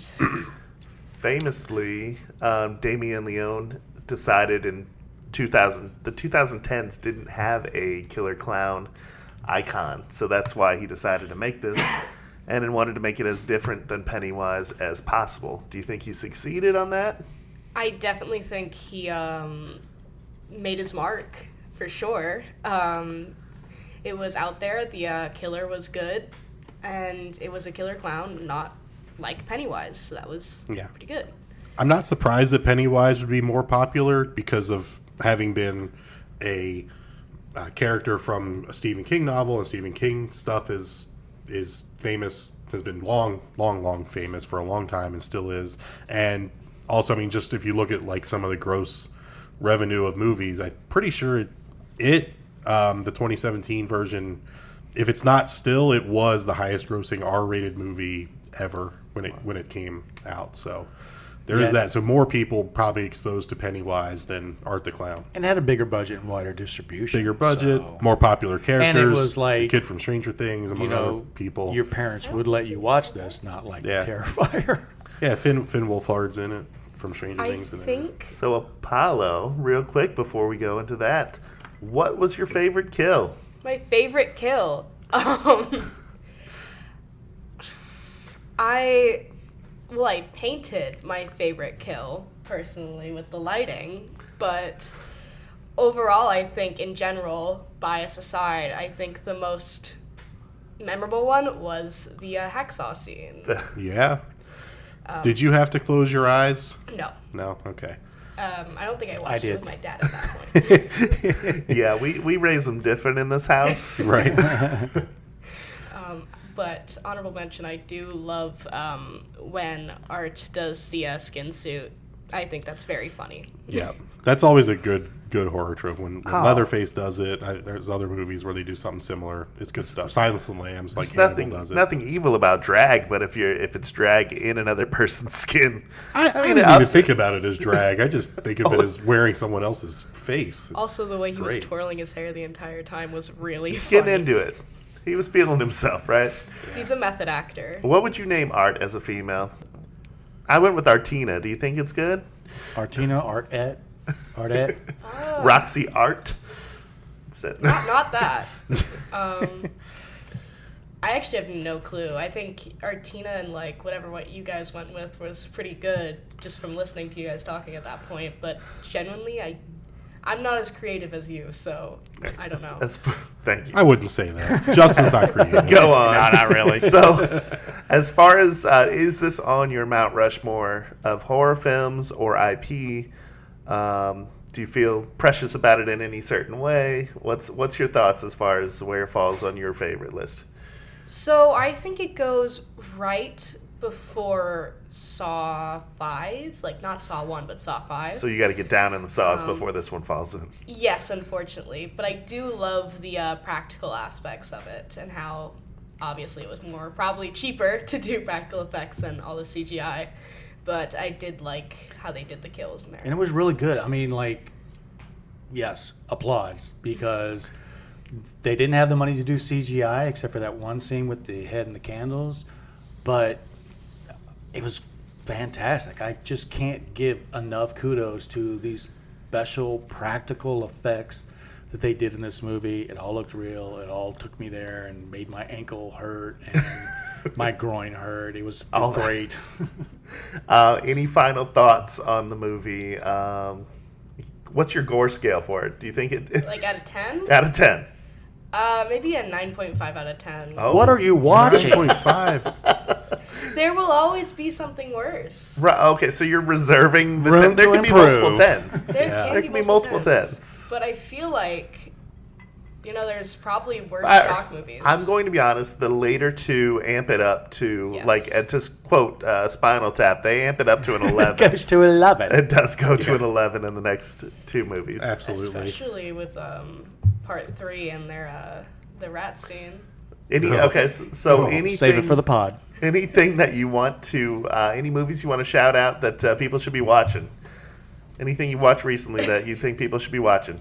I assume you know my answer for this Go one. for it. I think not enough of my generation has seen the great works of the first 2 Reanimator movies. Oh, Yes. Reanimator is so good. Reanimators. Very good. Very funny, very campy. I love it. Very 80s. Very, very 80s. But besides that, I definitely also think that Return of the Living Dead is also very underlooked by my generation. Yes. So, all right. Before we go, we haven't heard from you. So, what's your Mount Rushmore? What are your top 4 horror movies in no particular order? Can they be from the same series? Do what you want. Any 4. So at 4, it's got to be Creep, the first one. I haven't seen the second one yet, actually. I think it's pretty good. But for 3, probably Saw 5, then 2 being Terrifier, and then 1 being Reanimator for me. Awesome. It's a good list. I love that you like Reanimator. Me too. It's one of my, growing up, that was one of my You're right. favorites. I'm sure not many of your friends are familiar, and they need to be. Paolo and I are going to get to meet Jeffrey Combs and what's the other guy's name? Bruce Abbott. Bruce Abbott in Barbara Crompton. next month. Yeah, you guys going to Lexington, We Kentucky are. for a Unfortunately, we ditched HorrorCon. the Charlie this time. Yeah, and I didn't get an invite either. That's fine. Next time. Right. Yeah. Next Maybe time, you and guys. I should go, and we'll just Maybe. give Yeah, them the Charlie. fingers we walk by. Yeah, exactly. Just like Art does to Victoria when she gets stabbed in the foot. Yep. All right. Well, thank you, Apollo. Thank you so much. Thanks. We got a rare example of one that both my kids liked. So let's also kick it to Atticus. What are your thoughts on Terrifier? Going to I like it maybe a little too far. I think that's where Charlie's at. Charlie's Yeah, like, yeah. I watched it. I respect it, but do I like it? I respect what the goal is. The goal is to be as gory as it could be. Did I enjoy it? I think You didn't appreciate the character development, the arc that Tara goes on, Right. Yes. I mean it was a little bit surprising that like What was the most memorable kill? He's He's smiling ear to ear. We know. there's the one kill that's I like boobies. So It went from oh yeah to oh no real fast. Yeah. Didn't it? The hacksaw scene. That's the one you like. Poor Dawn. yeah, it was yeah. As Mike described it, from vagina to vocal cords. Yep. Taint to teeth. We're going to have to edit this one. This is explicit. All right. Right. Have you recommended it to any friends, or have you seen it with friends? Yeah, What I do they did think? a whole marathon with one of my friends. Yeah. While you were out of town, Justin. And Yeah, it was. We started with one of the older ones where like he was in it partially and you All started with Hallows the Eve. anthology. All Okay. Hallows, yeah. You're a deeper diver than I am on that one. I stayed in the shallow yeah, end. We started like all the way from like he first appeared in like the 9 Rings of Hell, Ninth circle, yeah. Something. Nine Circles The of- ninth circle, yeah. the Ninth Circle, and then we went to All Hallows Eve. All right. Since I have that, what do you think they switched actors when it actually became the Terrifier? And the one that we're talking about today, it's a different actor. Which one do you think is a better art? I think the actual Terrifier, just because it was in All Hallows Eve, it was a bunch of short films, kind of like Trick or Treat. Right. Yeah, Or, like the VHS movies. Yeah. The director had said Mike Gianelli was a guy dressed up like a clown, and that David Thornton was actually a clown. That's how he said it. So high praise to the new guy. Professionally trained by him. Yeah. Yeah, I didn't like how Art cheated with a gun, so Nobody did. We got one. I'm on the record saying it wasn't. It was funny. It was funny. It was funny, but it was funny, cheating. But it was cheating. Yep. Okay. So one of the questions that Justin asked your sister was, is Art the Clown your generation's Freddy Krueger? Like, do you agree with that statement? No. No? No. No? What? No. Who? Okay. So, Explain. So behind the question was in notoriety or like recognizability or like just a kind of a funny killer, if you will. Recognizable, I would say yeah, but like I wouldn't say you wouldn't put him on like par. Like with, when you see someone wearing a hockey mask, it's like that's Jason. That's Jason. He's synonymous with a hockey mask. Like if you see someone dressed on Halloween as a black and white clown, you're like, that's Art the Clown, right? yeah, but that could be said with like anything. If like someone has a ghost. Well, face yeah, okay, true. But I mean, there's something synonymous. It's fresh. With him. I mean, he's young. He's young in the sport, and he'll get there. like if like with the new trilogy of Halloween movies, the David Gordon Green ones. Were any of your friends or yourself like excited, like, oh, Michael Myers is coming back, or is that like too old for you? Is that like old hat? I watched Are you like, oh, that's my dad's slasher? Like Art the Clown, that's my stuff. I know Scream you're a big fan of. We talked about that last time you were on, which is great. I love Scream. I love most of those movies, and maybe Ghostface is more your generation's slasher, even though you're born after that came out still. But but Terrifier is fresh, right? I mean, like the newer like Terrifier 1, Terrifier 2, Terrifier 3, but like we were talking about, he was in movies older than just the Terrifier. Sure, some shorts, yeah. Yeah, so I don't know if I would put him on par. Like, Okay. I would say he's newer and more notoriable. He hasn't earned it yet. Right. But I don't think he's earned to be like a founding father or like something like that. Well, no, yeah. He's We not. kind of talked about that earlier on, and I thought it was going to be more of a discussion of, like, is he a Hall of Fame villain where, like, Freddy, Michael, Jason, Chucky, like, they're in. Does Like, Michael earn that? Michael Myers is 1,000% first ballot villain Hall of Fame. Did he just? Was that a question? Like, yeah, get out. Dude, that was, I think I felt. And that's what I mean. Michael Myers is probably old hat for your generation. Yeah. Ghostface, not so much, and Art the Clown is right That's in your wheelhouse. No, part of the exercise of having your generation on here, so we know, what you guys get excited about. Is the old IP still exciting for you, or do we need the arts in the world? Well, I think like the newer Halloweens brought more excitement. Like the first Halloween, masterpiece in some people's minds. I mean, you know how when you're raising them right. You know when you're raising them right. Are you saying I'm not? Is that what you're saying? At least you you are. Nightmare on Elm Street. You are. that was good. Respects. But I saw it in theaters because there was this whole horror thing. That's where I first saw Scream. So when I saw it in theaters, Halloween, I may have fell asleep a couple times because wow. It was probably later. It was later at night. And they got those recliners Atticus now. is They're very comfortable. 15. That's true. We want to remind everybody Atticus is 15. So back in our days, be nice. Be nice. Nothing in the comments. Back in our days, there was bleachers we had to sit on. There were no reclining. Oh my god! leather It just chairs. seems like the Stone Ages. Right. Jeez. Yeah, if somebody taller than you sat in front, you just were like, ah, damn it. Yeah, or a hat. Right. Motherfucker. The floors were sticky. Well, concrete floors. Any final thoughts on Always Terrifier sticky. before you go? What else have you been watching lately? Any horror movies that the fans should be aware of? Just saw Conjuring. Last Race? Last Race. That was good. That was a good movie. Pretty Okay. good. Let's just leave it. But Halloween 1978, not so much. Okay, noted. Thanks, Atticus. So you like New Coke, is what you're saying? Nice, good. Thanks, buddy. Just messing with you. Thanks, buddy. All right, that was 15-year-old Corner here on All Guts So Gory. It's becoming a regular theme, and I like it. Thank you to Atticus and Apollo for their takes. Let's talk a little bit about, now we went through scene by scene. Could you escape Art the Clown? Could you escape anything in this movie? Hot take. I don't know. It's not really a trapped somewhere movie or just, monster in the house kind of thing. It was just the norms of social, the societal norms that were keeping them there. That piss on the street. Drive drunk. Right. Get out of the fucking building. I'd at least driven Leave your friend behind. drunk at least for 4 miles down the road, right? And then maybe get lunch somewhere else or get dinner somewhere else in that situation, Yeah, get out. They don't try to run. So your like I said, societal norms will keep you. I could see a drunk Halloween girl going and sitting on a creepy clown's lap in the pizza joint, but when the dude gets thrown out for doing the craziest shit in the world in the bathroom, black shit, you drive drunk. You go straight to your car and you drive on that flat tire. I'll drive on that fucking flat tire. Yeah, exactly.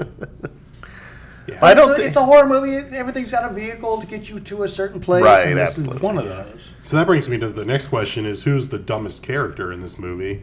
Is it all of them for not getting the fuck out of Dodge? There's a lot of victim blaming to go around. I mean, just run. I think Victoria tries to run at the end, and there's a locked door. But none of them are really trying to run. When Art gets in Dawn's car, she should have gotten out and bolted down the street, and make him chase you in his big size 38 fucking clown shoes. He's not going to catch you. He's not going to catch you with his sack of no goodies. chance. If that was me and Justin in there, I'd be like, "I'll always remember you." He would hear me from the distance. Right. I wouldn't have gone inside that creepy. I would have held it. Probably held the bathroom. I would just we're guys, but I have known some women who would just piss right there on the street, on the sidewalk. Yeah. Monica, was she dumb? Karma got her. She got what she was. Monica, was that the interviewer? Oh, the yeah. reporter? Yeah. I mean, she said what she said, being a and then normal she got what person. she got. I feel like that was one of the only ones where it was this is in here to make the audience be like, aha, she got hers, right? Because she's a garbage person. Right. I'm going to say there really was no one that was dumb. Everyone's reaction, and it was so weird coming from such a low-budget movie, that the actors were good. When they did something, I believed it. And the script, except for the gun and the woman attacking the reporter in the opening, I believed it all. It was all believable. It could happen. Your friend has to go to the bathroom. She's not a piss on the street person. You get drunk, you're in a pizza place, you sit on a clown's lap, and he's creepy, so you just walk away because that stuff happens, and nobody winds up in a horror movie. So everything was believable. I don't know if there was, like, maybe the exterminator guy, but even that was like, when the crazy baby lady came up to him, she just started off sounding crazy. She not did just sound crazy. I need the cops. Right. There's dead crazy women talking going on, and maybe not the best actor in the show, but he was still believable. And I don't know. I think everyone acted like a normal person would act. I don't think there was a built-in stupid character, which is overused in horror movies. This movie proves that you don't need a stupid character. You can have people just do normal stuff and act normally, and bad shits can still happen. Yeah. I will say that not Horatio Sands, the second guy working in the pizza shop. We'll call him No Ratio Sands. No ratio Sands. I'm quitting on the spot. My boss at my minimum wage job is making me clean up literal shit. I'm fucking out. Quit. Oh, and but they were probably family. It looks like, like a family. Definitely family. Like it's his nephew for sure. It was his nephew. Like, and he's just like trying to spray it off. Like, ugh. No, you need a fucking fire hose with like some hydrochloric acid, maybe a gate claymore. Right. Yeah. So that brings us to some fun facts. I think Justin hit on a few. Oh, did I steal your thunder on some of these? No. Did not steal any thunder. So we talked about some of the stuff with some of the kill scenes. The scene where Art is with the crazy cat lady's baby doll. They filmed those scenes in underground tunnels of part of abandoned Seaview Hospital, which is the tunnels were for transporting the dead out of the hospital, out of sight of other visitors and patients, which are going to cremation. Like, why the fuck do they use the creepiest fucking places to film this stuff? No, that's a great find, though. Like, right? a horror movie. you can't build this on a soundstage. It's free. Nightmare on Elm Street, they used like some abandoned factory for where Freddy lives in the boiler room, and they're like, oh, but then there was asbestos in there, and it's like, yeah, there was not asbestos on a soundstage. You can build something that looks like a boiler room. I completely disagree. I have two dream jobs. Location spot? 2 dream jobs when I retire. One is the guy who goes and scouts locations for movies. I don't care what kind of movie. Horror movie would be better because I would just get to do nothing but walk through abandoned hospitals, look for tunnels. My second dream job would be the night watchman at some of the buildings in downtown St. Louis, because I'd be all up in the nooks and crannies of those places. Like, what's up in those tall buildings?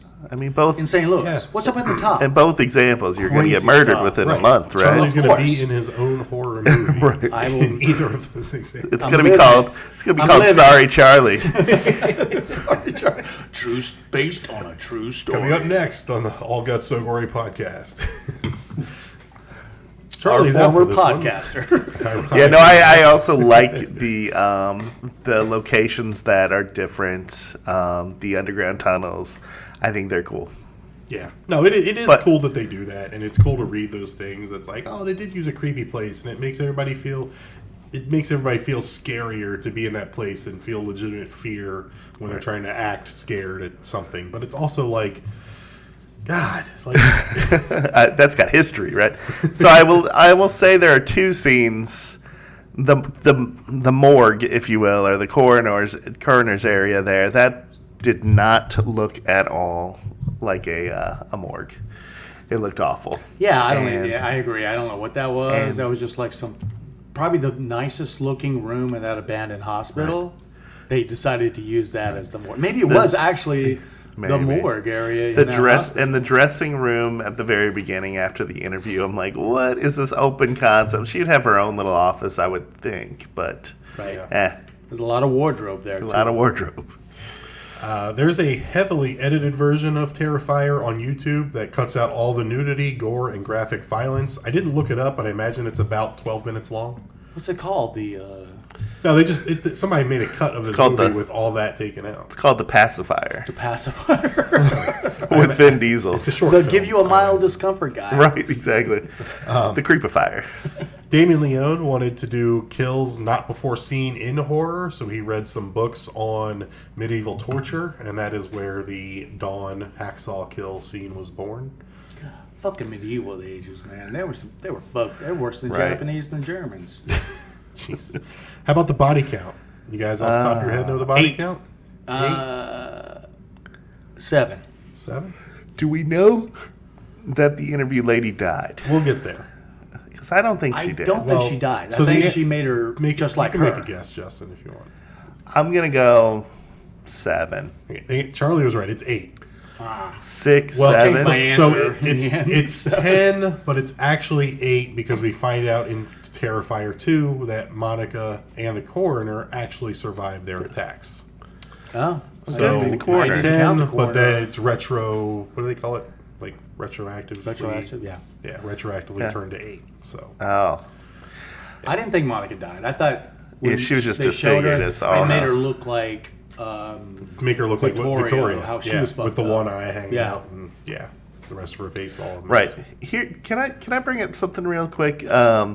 At the beginning of the movie, we see him making his flail, his get up, his goodie bag, but we also see him using the grease paint and all that stuff to make himself a clown. Is this the only time he's ever had to make himself up like that? Then, because in the future we just see he's always that, right? Right.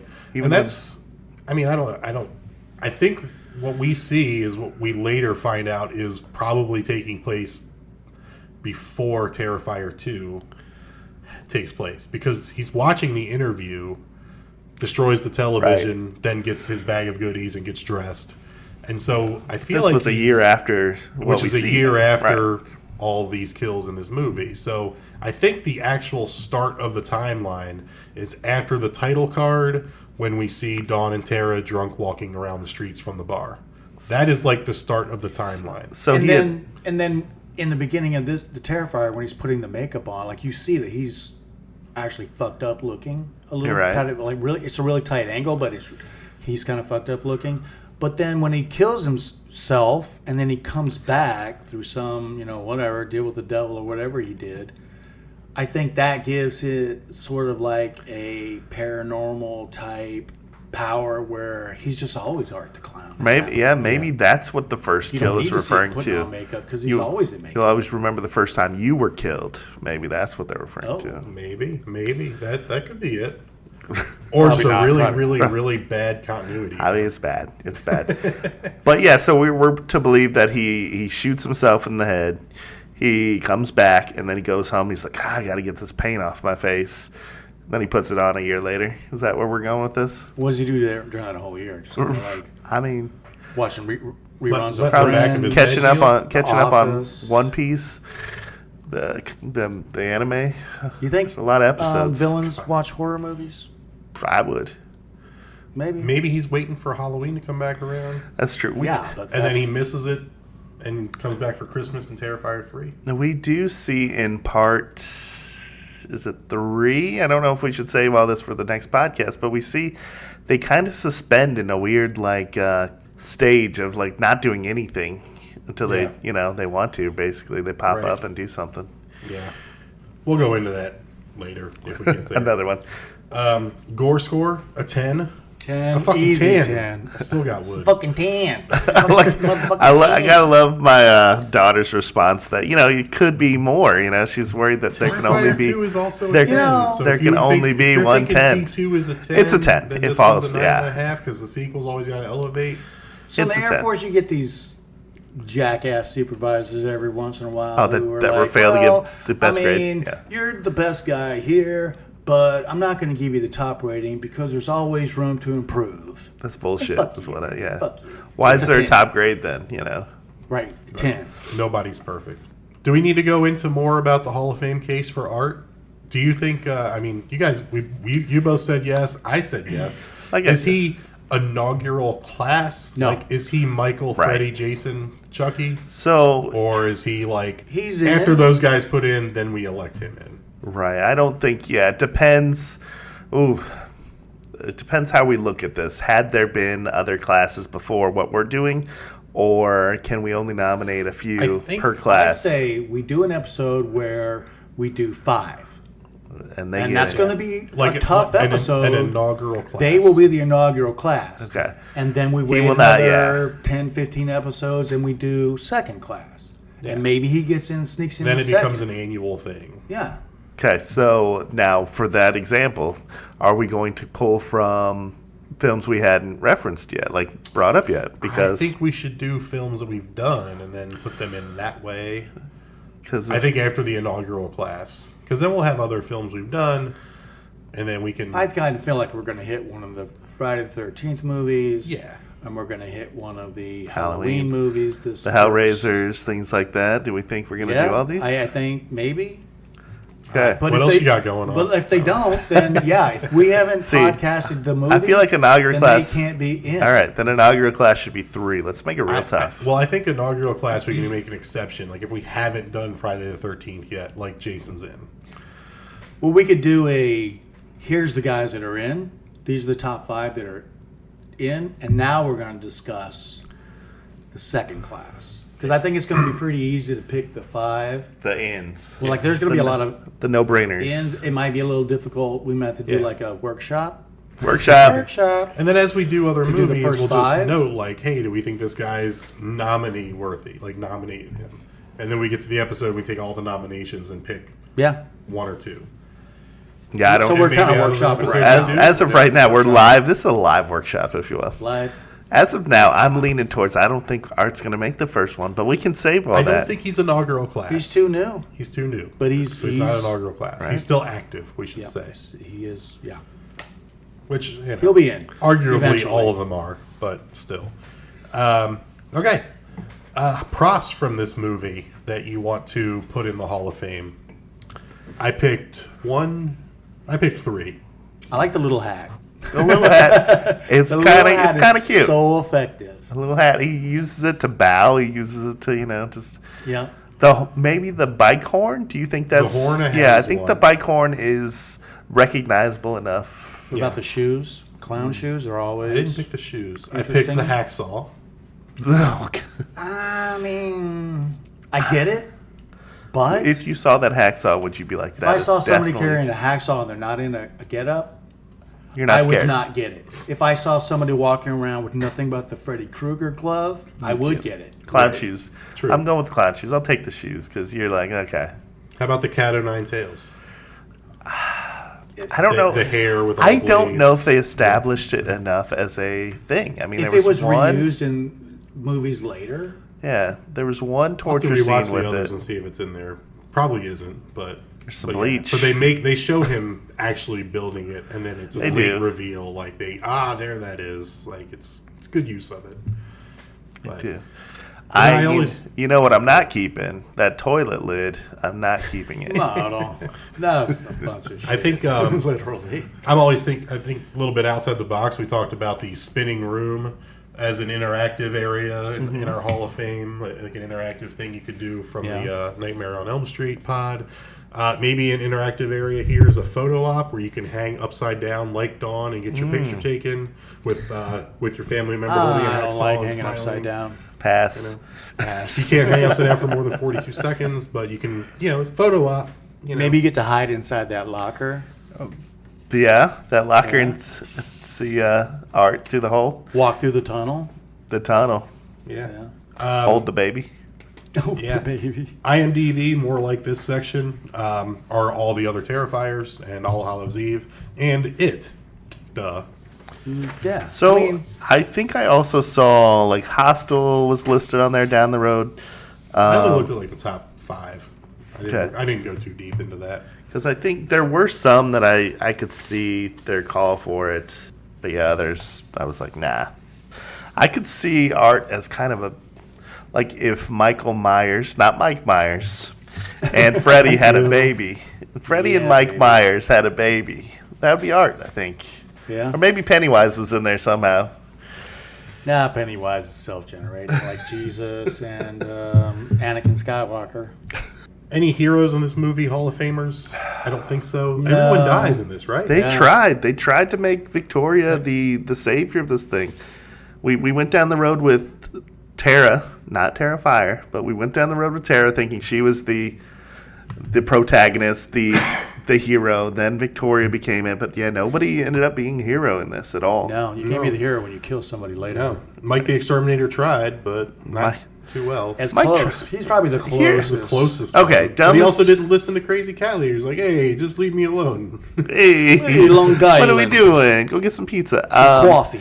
I think fucking maniac. If I were to say there was a moment where they could have made lemonade out of lemons here, I think the Exterminator and Victoria could have barricaded themselves in that room, waited for the police that they knew were coming. What are your thoughts on that, guys? Sure. Then it wouldn't be a horror movie. Right. But So at that moment, I I think would have let the Exterminator live. he should have been like a how do I keep getting wrapped into these situations, like recurring character, John McClane. Right. All right. I think that about wraps up Terrifier. Final thoughts? It was a good movie. It's not my genre, but I liked it. It's a good movie. I regret not jumping on it a little sooner than I did. I think just it seemed cheap from what I had seen on the thumbnails and stuff, and it was cheap, but like it was very effective, and it was different, and it was kind of fresh, if you will. Like even the shooting with the gun was like, this is a different kind of guy. Right. And that's the thing about these kind of movies. Like we live in a time of plenty. There are so many horror movies out there right now. If you just did a search on Fandango and filtered it to 2025, there's like 100 movies, horror movies. Most of them are garbage. There's no barrier to entry anymore. Yeah, I don't have the time left in my life to spend like I did in my 20s of sifting through the crap to find the gold nugget. And this is a gold nugget in a pile of crap. What I mean by the barrier to entry isn't necessarily anybody could make whatever they wanted back in the day, but like then for it to get seen by anything or anyone, you had to think about, will this fit on a shelf in Blockbuster? Will this show in a movie theater? There was no streamers where it was like, hey, if you sell them any bullshit content, they're gonna buy it. That's what I mean by barrier to entry. Instead of 300 movies being made a year, now there's 2,500 movies being made per year. So it's like somebody will make it. You just have to basically get lucky now. Sure. You have to have somebody who is a baller champion for your movie to get it. If you have a good, like if this movie came out today and didn't have anybody backing it, and I imagine there was somebody out there doing, probably the guy who wrote and directed, what was his name, Damien or something? Damien Leone. Yeah. I bet he did a lot. He spent a lot of time, 12 hours a day. He got into a film festival, which is a big step. Telluride's a big one. Yeah, and to get it out there, and sometimes you have to make these short movies, these short YouTube movies to get that character out there, and then $60,000. Like Dawn of the Dead was like $680,000 in 1978. Yeah. That's like $7 billion today. I mean, a handful of movies your math start might as be a shorts little bit off. that people are like, we want to buy this short and make it extended. But it is a much cheaper business now because digital. It's cheaper. Back cheaper. in the day, you're doing, I don't know, what is it, 16 millimeter, 8 millimeter? You can record a great looking product on an iPhone now. Yeah. An iPhone can record a great thing. So I hate to keep bringing this up, but at the Scarefest in Lexington, there's a film fest. There's you enter your film into these things, so you can go in and see these. And I don't want to be harsh on some of them, but it's not hard to stand out in that field. As like there were no gold nuggets. There was no gold nuggets. We still that of. That was last year that you guys went? That was 2 years ago. 2 years ago, so we've seen some like that. It took 2 years for Terrifier to go from Telluride to actually released in theaters. But if I had seen Terrifier at the Scarefest that we went to, I'd have been like, this is a hit. This is a thing. This right. is good. That's what I'm saying. So like, there's these situations where you can get your stuff in front of people for relatively cheaply and do well. You know? And if the right person sees it and likes it, then that's Yeah. this stuff gets found. Yeah. And once it's found, and word of mouth is a big thing. Like I said, I watched Terrifier, and then I was like told everyone I knew, like, you got to watch this. Starting with the one closest to you. Yeah, starting with the one closest to me. It was like, you got to see this shit. We should have had her on here to discuss how she felt about that scene. Mary? Yes, Mary Marie. Yeah, I don't think she liked it. She made Mike sleep on the couch. I could see that. All right. So one more thing, one more question we're going to ask is, have you guys seen anything good lately? Weapons? Weapons is Don't solid. go into too much detail. No, Yeah, we're not going to we give won't. you We won't. detail because New, we're we talking don't about spoil movies stuff, that but we could legitimately ruin a movie for someone Right. who's watching this who hasn't I have seen it not yet. seen Weapons Weapons yet. was Weapons good. was really good. I just yesterday watched The Conjuring Last Rites. It is a good, what seems to be wrap up to the Conjuring series. Maybe they might make Annabelle's and other things like that, but I feel like it's a good wrap up to that. better than Halloween 1978, right, Justin? No, I'm gonna wait, say that's no on that State. one. Movies are different nowadays for sure. They are. There's some saccharine moments. There's some just it was good, but like not gonna get that. Yeah. Oh, I watched the most recent Final Destination movie. Fun. It was a good ride. It's fun. That's It was like holy they're funny shit. movies. A lot of holy shit moments. That kind of is what the Terrifier is in my book. It's like you're going to be in for something different the whole time, right? Yeah. There's going to be creative kills. And Final Destination gives you the twist, like, oh, here it comes. But you really oh, wait. don't- Oh, wait. No, they That didn't do deep it. in- And then, like, 10 seconds later, then they do it. Right. But that deep in so many previous movies of the Final Destination franchise, All right. usually by the time you get to that level, you're like, oh my God, will they just end this and come up with something new?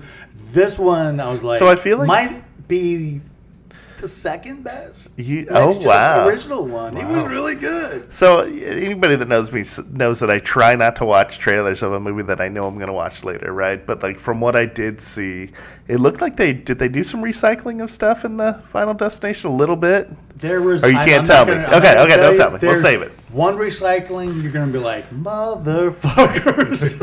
Okay. No, I Sinners is the newest thing I've seen. That was a couple weeks ago. Really enjoyed that. That a was lot a of good people one, have seen yeah. that. Probably going to be up for Academy Awards, as a matter of fact. So there's that. I've been flipping through Tubi just to see like what kind of stuff is on there. I haven't watched anything, but Tubi has become a hotbed of horror movie, especially obscure, crappy horror movies, which I my love. favorite. And I cannot wait to dive into Popeye the Slayer Man. Coming up later this week. I probably, think our so. boy David from this one was Screamboat Willie. Really? Yeah, I think I saw that on his IMDb. They'd have to be bad. They have to be bad. Right, for sure. For sure, bad. I'm going to quickly go through my letterbox to see if there's anything else that I'm missing out on. That's all the time we have today on the All Guts So Gory podcast. I Know What You Did Last Summer. I saw that one, and we can go ahead and skip But that. I do love today because back in the day, if you didn't catch it in the theaters, it was like 2 years before it came out on VHS. And then it was like, you had to Now it's like sell a kidney to rent it. And, I mean, 2 weeks. You wait 2 months. 2 weeks. Well, it's a long time to wait Oh, okay. Yeah, for a okay. movie Yeah. to hit the streaming scene. And I love it. I'm down for it. But I think within 2 weeks I could stream 28 Years Later, which I downloaded but I have not bought yet or watched yet. But I will. It was I good. will. Oh yeah, I saw that one. That was Don't. I liked it. Okay. I liked it. All right. Let's put a bow on this one. That was Terrifier. Hope you guys liked it as much as I did. Our next pick is Charlie. Charlie. So we have all made one pick, and now we're coming back around the horn for Charlie again. So Charlie, your pick for our next movie. There are so many good quality horror movies out there. I mean, if you're young now, I'm so excited for you for all the movies you get to see. So I'm pulling up into the new millennia with a movie that came out in 2011, starring Chris Hemsworth.